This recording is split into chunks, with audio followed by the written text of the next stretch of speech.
2022. I don't know if you've all noticed or not, but it's been a pretty crappy year on a lot of fronts.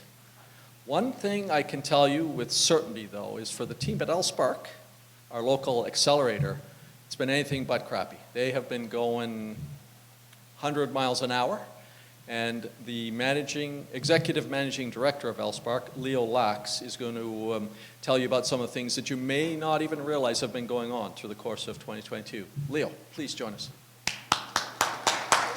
Turn this off just in case. Can you hear me? Okay.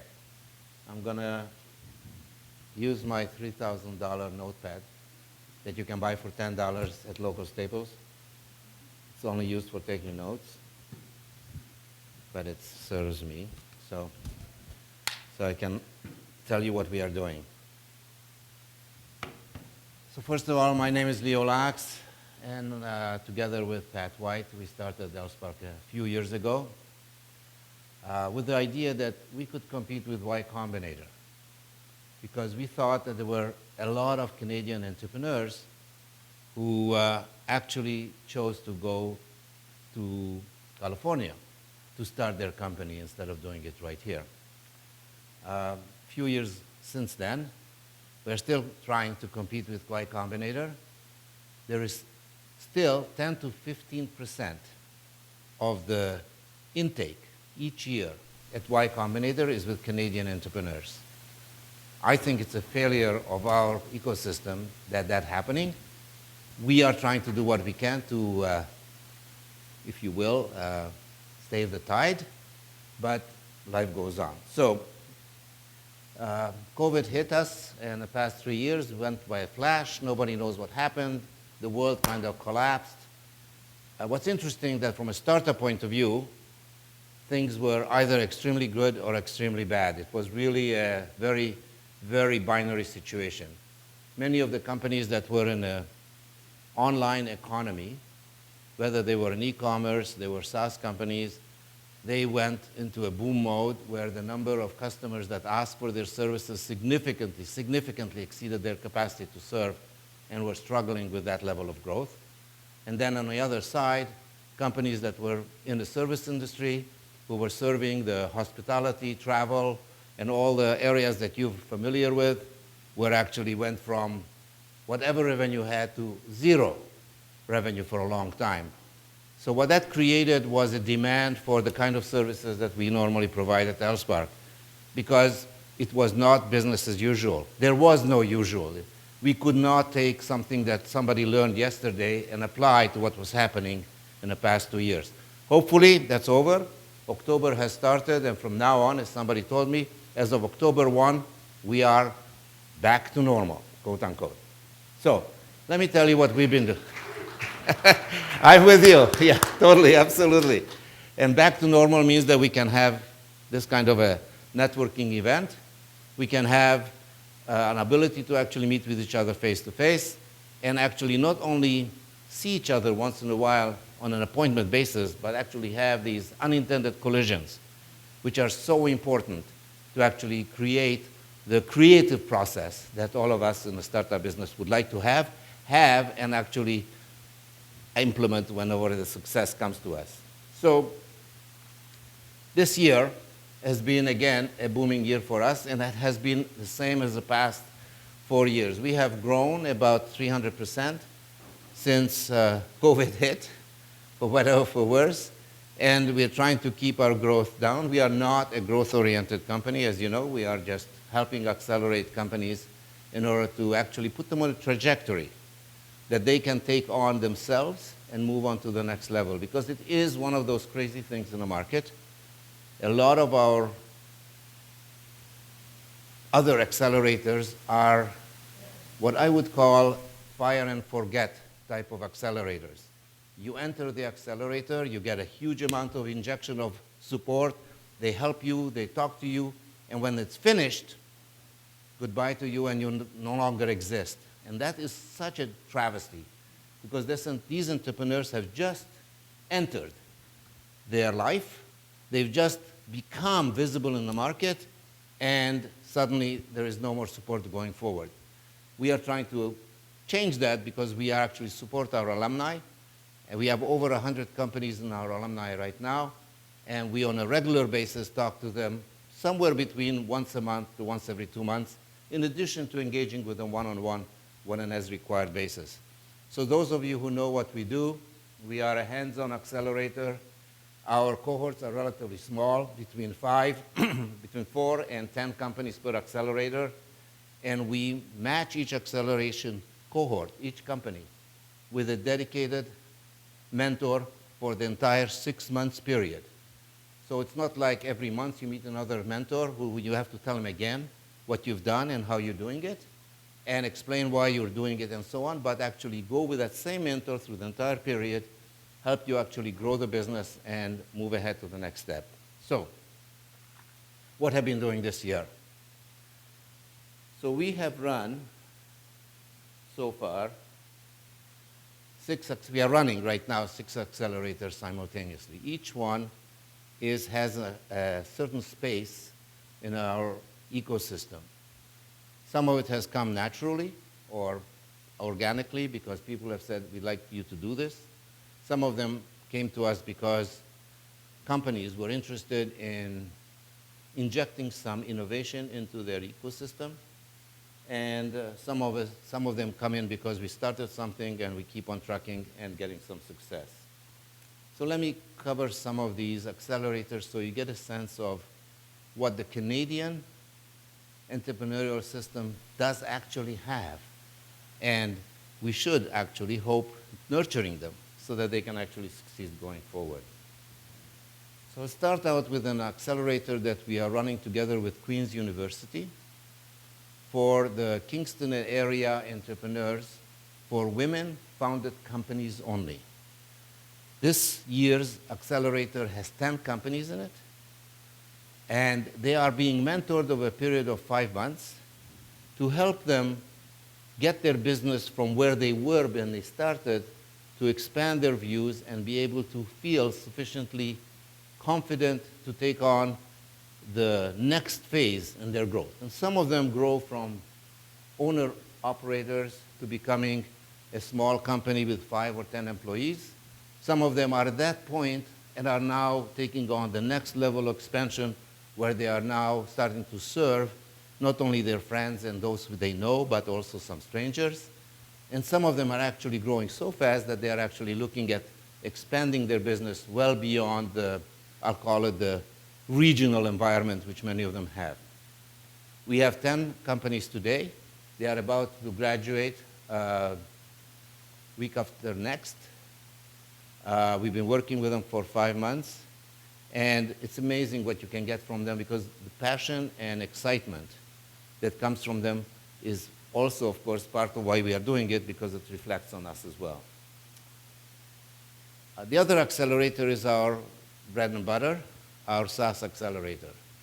The story about SaaS accelerators was the fact that when we started in 2014, SaaS was a bit of a thing. Nobody quite knew what it was, but it was different than it used to be, and everybody was touching it but didn't quite know what it was. And we felt that if we were able to use our serial entrepreneurs who have gone through a building of a company process, they would be able to share their experience and allow these companies to understand what the differences are in SaaS. And as you probably know, and many of you will experience that if you're in that business, SaaS is not just a business model. It is not just a way of delivering services or cloud services. It is actually an end-to-end transformation of the way business is being done in delivering the software for those who would like to use the software for their own optimization of their own companies. And so we help with that transition. We started, as I said, in 2014. Our first cohort was 2 companies. Our current cohort, which we just finished our selection, is 6 companies going forward. And hopefully we'll see them grow and become unicorns in the next 5 to 10 years. In that venue, our SaaS accelerator over the past, whatever it is, 9 years, 8 years, has actually went through 75 companies.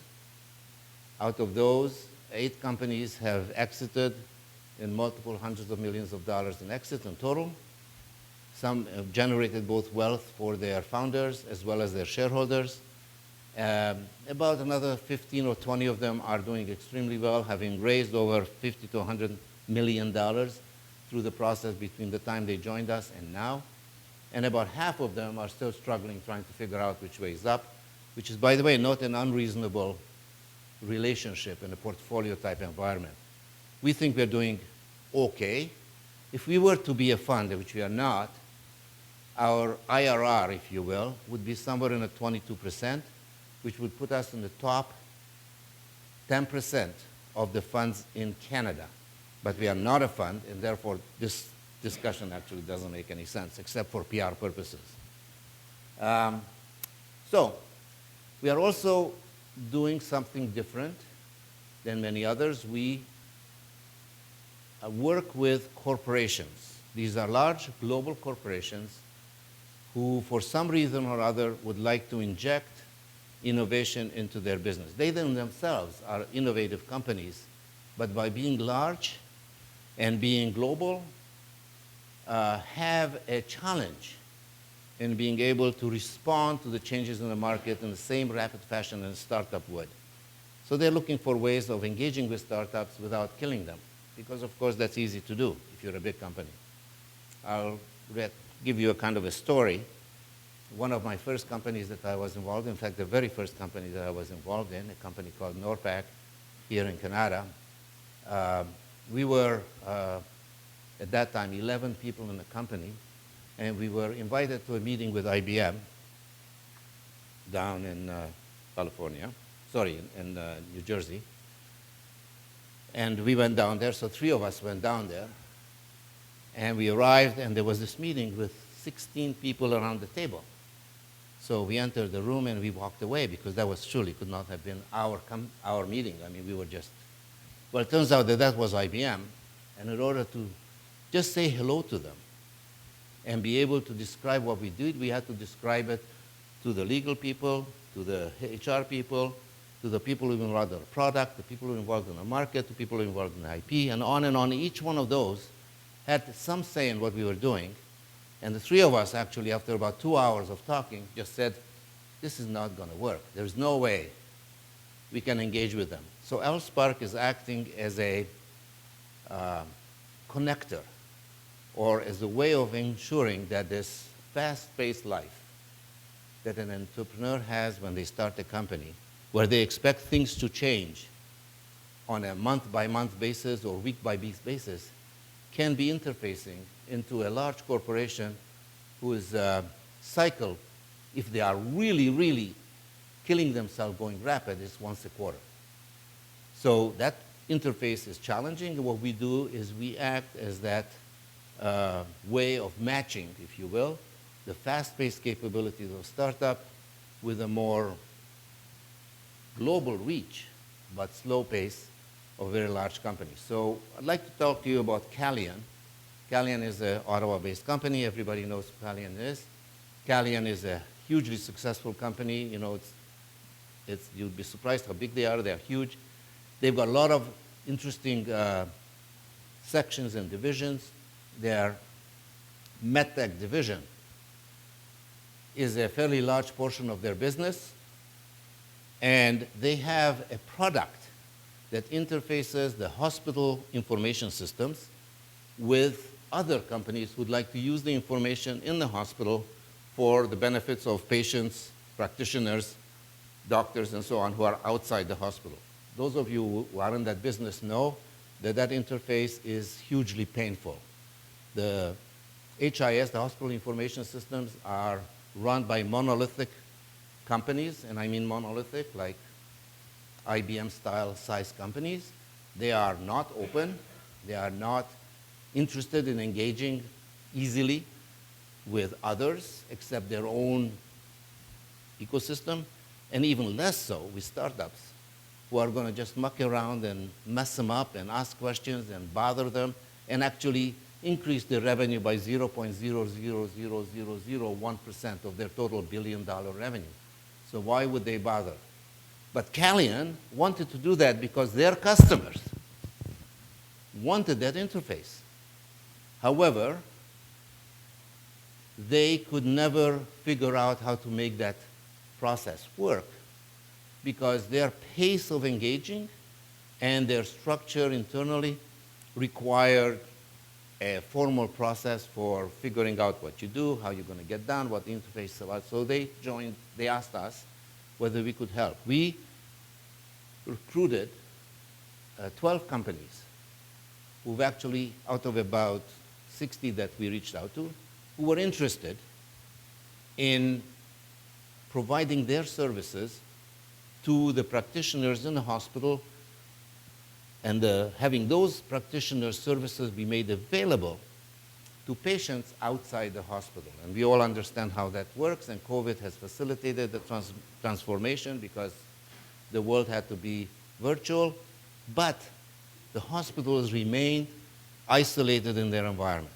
So what we did, this software that was available, we actually presented to Calian the 12 companies. They selected 4 of them, and we worked with them intensely to help Calian allow these companies to play in a sandbox on this particular application, and then asked Calian to introduce their customers to see what's in the sandbox.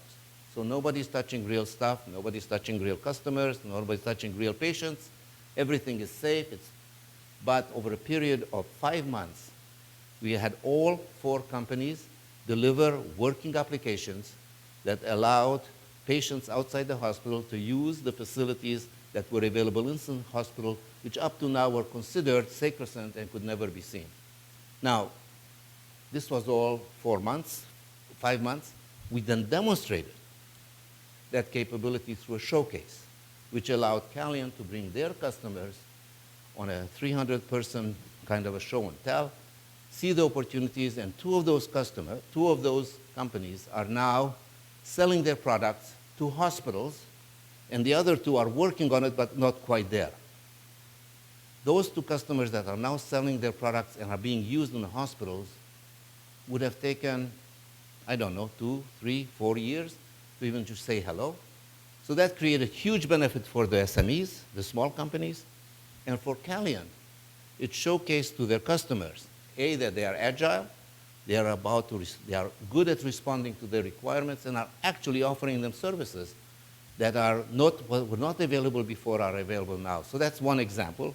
Calian MedTech Accelerator has had their showcase about 3 months ago, and some of you may have attended the public showcase that was somewhere here in Canada. If you want to know more specifics of what the company did and why, we can go into that. But I think I'll move on to my next accelerator activity, which is very much related to what we are doing here. So as you may or may not know, about a year ago, the Canada North, KNBA, Canada North Business Association, launched a collaboration facility in Canada called Hub 350. This was a place where all the participants in the startup ecosystem can come together to meet, to network, to exchange information. So that means large corporations like TELUS, RBCX are part of the founding members of Hub 350, the Salesforce, universities who are the talent players, all of them are participants in Hub 350, U of O, Carleton, etc. The financial community, like RBCX, as I mentioned, and, of course, the startups, who are all in there, who are trying to make something happen. So Hub 350 was launched last year, and one of the things Hub 350 also launched at the same time is a new way of figuring out how technology is going to be absorbed in an innovative society. The thought process was that in Canada, we have a lot of people who live in Canada who are techies, because Canada has all the big tech companies working around, as you know. And therefore, they are going to be easily one of the early adopters in new tech capabilities. So Hub 350 was launching a new initiative called the Living Lab, the 5G Living Lab, which said, wouldn't it be interesting if we had some people, companies, use their early adopter type technology and giving it, share it with some of the Canada companies and let them figure out how to use it, including some of the individual people. So they launched an accelerator, which we are running with them, called the Living Grab Accelerator, and 4 companies were recruited to actually offer that. There's going to be a summit in Canada in November timeframe. I don't know exactly when. Thank you. November 15. Thank you. And in it, the summit is going to showcase a number of elements of what Hub 350 is all about, one of which is going to be the showcase of the 4 companies who are going to be participating in describing how new tech can be used. Give you an example, and I know I'm kind of going to upset some people because I'm going to give you a spoiler kind of situation, but what the hell. I have the microphone, they are not here, so I'm going to do what I want to do. Okay, can you let her leave the meeting, please? There is a young company, entrepreneurial company that is involved in identifying the use cases for using drones and delivering goods anywhere in the future, anywhere in the world. And you can understand the value of doing that. This way you can deliver the goods wherever you are, because theoretically the drones can actually get to where you are no matter where you are. In order to facilitate the demonstration of that, the Marsh Golf Club, these guys here, have agreed to act as guinea pigs. And over a number of tournaments, this young team actually put together an automated system where a golf player would go on an app, ask for a bottle of water, and within 5 minutes, a drone would fly by, know where it is, where this guy was, or woman, and land and deliver a little basket which had the water in it. I wouldn't say that this is a life-changing tech initiative, but if you think about it, here's the tech. Autonomous drone, 5G network, facilitating the ability for the drone to exist around the entire area, a kind of a just-in-time delivery, and an interface into the payment processing system of the Canada Golf Club. Done in 4 months. Now, not product, I would say, but enough to deliver it for 2 tournaments here. And the result of that, they are, of course, working now with other golf courses and think maybe there's an interesting business, maybe not, we'll see. But from an entrepreneurial point of view, you get the point. Hub 350 showcased how technology is going to, in the future, actually make our lives better. There are 3 other companies which are going to be happy to showcase for you sometime when the event is going to happen. So the other accelerator that we have launched and we are currently working with is what I would call a more deep tech accelerator. About 2 years ago, BlackBerry and AWS, Amazon Web Services, launched a new initiative called the Ivy program.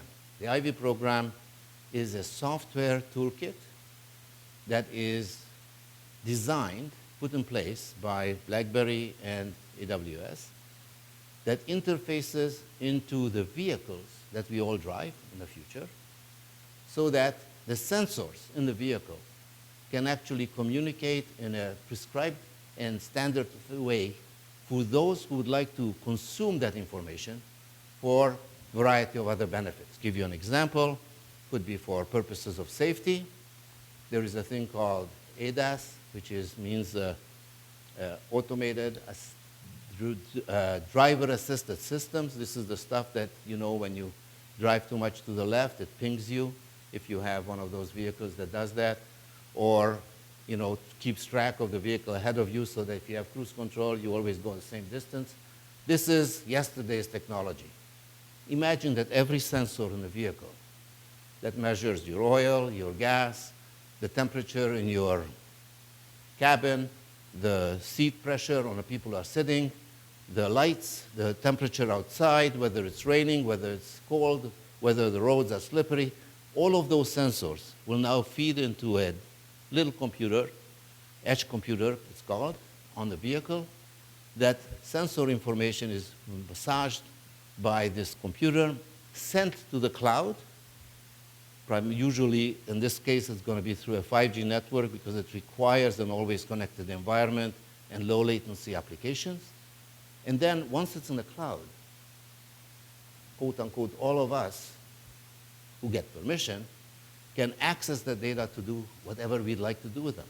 For instance, we could make sure that if I forget my pet dog in the vehicle for some reason and I left, it would alert me because it would know the pet dog is still there because there was a camera in the vehicle. The information from the camera through IV was sent to the cloud, and I have a software package that looks at those things, has AI systems in it, analyzes it, and provides that alert. That would be one example. Could be many other examples, and we have 4 companies who have joined BlackBerry to actually implement applications for the IV program. Now, this is truly deep tech. Imagine what we've got is an interface between a stranger, basically the small, medium-sized SME, a small company like BlackBerry on AWS, a whole bunch of other small companies like General Motors and those guys. And all of those are now trying to work together to collaborate and create applications that everybody can use in the future. The purpose of the accelerator is not to create direct product at this point, but to have a proof of concept of what can be done, what use cases can be thought of by those in the business who think of other than what the car manufacturers do. Whether it's an insurance company that's thinking of using this data in order to give you a pay-by-the-minute insurance. So if you travel too fast, you're 10 minutes, then you pay 10 minutes of high-speed insurance, and you slow down, you get 2 minutes of low-speed insurance. For instance, another example, a bit stupid, but kind of.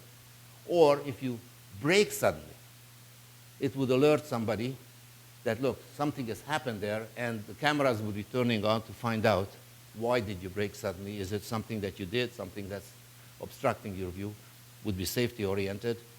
Or it could be something even more complex, where my vehicle will be talking through the cloud to another vehicle to give them information about my driving experience and therefore alert them to potential other situations that may impact their driving experience. All of this done in a standard, prescribed fashion using this software. Now the software, believe this or not, is still in development. Think about what it would take for a non-acceleration environment, like without LSpark, if you will. No way would BlackBerry allow 4 little companies to muck around with their development process. They allow it because we are creating a safe spot, if you will, a place that both of them can play, nobody gets hurt, and they can identify difficulties, areas, and challenges, and new applications without the complexity associated with 45 lawyers working on NDAs, all kinds of other discussions on figuring out how it's going to go, who's going to pay for what. All of that has been set aside because what we are doing here is a technology enablement process, the end of which is going to give us better technology for everybody and a higher use case. For the early stage companies, it's going to give them a leg up in offering applications when Ivy becomes available. For BlackBerry and AWS, they'll know how to make sure that their software is digestible by those who want to use it. And for the large car manufacturers, they are now going to be able to understand what kind of applications people are thinking about. So that's Ivy, and we are going to be having a showcase of Ivy in December, to which all of you are going to be invited. I think it's December 7th, to actually see how these 4 companies have actually made this transition. It's, as I said, it's deep tech in a sense of on the small company side. All of these companies are AI oriented because that's really the underlying enablement technology that allows all of the data to be digested and kind of provided insights for others to actually use. And then on the other side, we have deep tech processing technology and communication technology, 5G technology, to allow all of that to be connected in a safe fashion, in a secure fashion, and to ensure that no matter where you are in the world, this car is going to work the same way, and the applications are going to be implemented in the same way. So that's kind of the area where we are working on right now, and we are doing that. So right now, if you total up all of the companies that are working in this area for ElsePark, we have about 28 companies this year. On an average, we run between 20 to 30 companies in the different accelerators. We've had accelerators on cyber, we had accelerators on other medtech devices, and we, of course, had accelerators in the connected vehicle side for a number of years now, and we continue to have that. So this is part of where we are and what we do. We continue doing that on a regular basis. We are Canadian only. The companies that apply to ElsePark have to come from Canada. We receive support from IRAP and from FedDev as part of their contribution to help the ecosystem become more successful and go forward. And of course, we are funded by the fees that we charge and the opportunities we have with these companies as they go forward. We are break-even. We are a for-profit company, but we are break-even, and we maintain that by reinvesting any of the profits we have back into making our accelerator more successful. We have about 40 mentors. All of them are serial entrepreneurs. They are working for a fee, very light fee, nowhere near what they are really worth, but there is a fee that we are paying them in order to provide the services, the mentoring services for the companies. And overall, at this point, we think that we have a formula that hopefully is going to be able to generate the next 2, 3, maybe 4 Shopifys in equivalence in the Canadian economy, because that's really what we need. That's really part of what we must have in order to, A, maintain our talent here, allow our companies to become sustainable and global. And I think one of the interesting parts to me is the fact that we were able to convince some of the corporate global companies to actually engage and allow the younger companies to benefit from their footprint and at the same time inject some innovation into their own ecosystem and allow them to move forward faster than they would have otherwise. The last thing I'd like to tell you is a bit of a advertisement, and that's for SaaS North. So many of you may have seen it. SaaS North is an Ottawa-based conference. It's a 2-day conference, November 16 and 17 this year. It's held at the Shaw Center, and it is focused on bringing our community together. Here in Ottawa, and believe it or not, 2 people actually come to Ottawa from all over the world in November. That is actually happening, and subject to weather restrictions on airplanes. But we are coming here, and we have over 100 speakers, because the purpose of SaaS North is to share information between those who've been successfully doing something, sharing their experience and knowledge for those who are about to embark on getting things done. At the same time, we have a separate section of the SaaS North environment for investors, because in all of these environments, growth-oriented companies eat up cash, eat up capital, and therefore we need the investor community to look at that and participate, so we give them a forum to come together and meet our companies, meet our ecosystem. At the same time, for those of you who are in a talent business, universities and high schools and so on, let us know if you have people who would like to attend, because we want to make sure that the next generation of innovators are able to see what the current generation is building and how it's succeeding to go forward. And with that, I'll open the floor to questions.